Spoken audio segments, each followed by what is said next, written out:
Hello, citizens. The American economy is going to end in 2 seconds.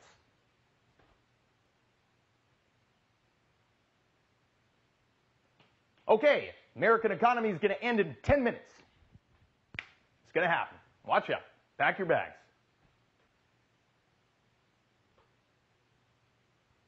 Okay. Absolutely. It's going to happen. There it goes. First wheel. Second and third. Coming off right now. You can see it. All right. Happen any moment. March 2nd. It's going to happen.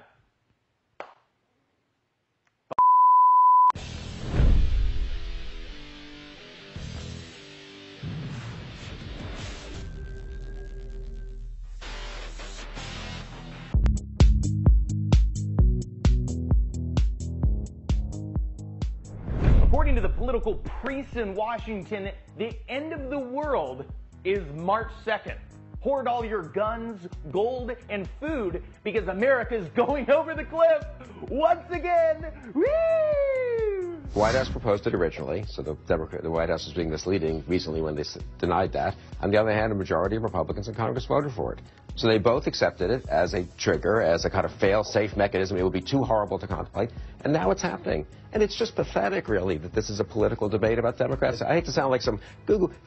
We are, how many months are we from the next election? Kind of a long way. This is the kind of thing, in September of the election year, you understand, okay, you're not going to get a compromise for the national interest. Really? In February, right after a national election, you people can't rise above this sniping? The President of the United States does stupid campaign events with people, with emergency responders behind him as props. Really?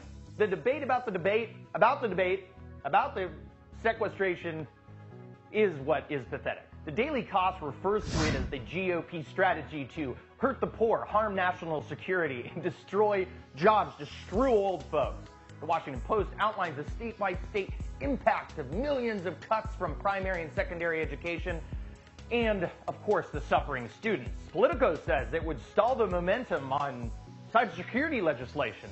Of course, I hope that doesn't happen. And even immigration reforms could be jeopardized, bemoans Ezra Klein of the Washington Post.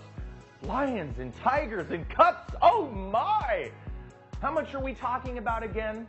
Yeah, $85 billion to be cut March 1st. In other words, 0.5% is enough to derail the American economy? The #1 economy in the world? 0.5%?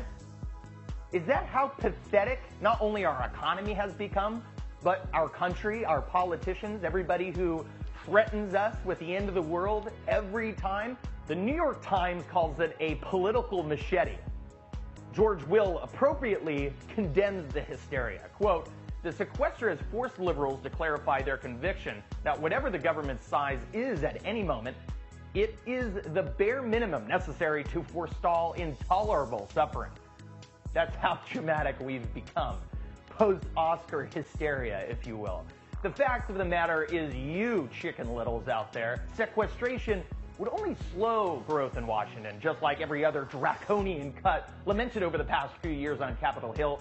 All it means is that the federal budget will grow by $2.4 trillion over the next 10 years rather than 2.5. This is not tightening the belt. This is not even addressing real sustainable long-term cuts.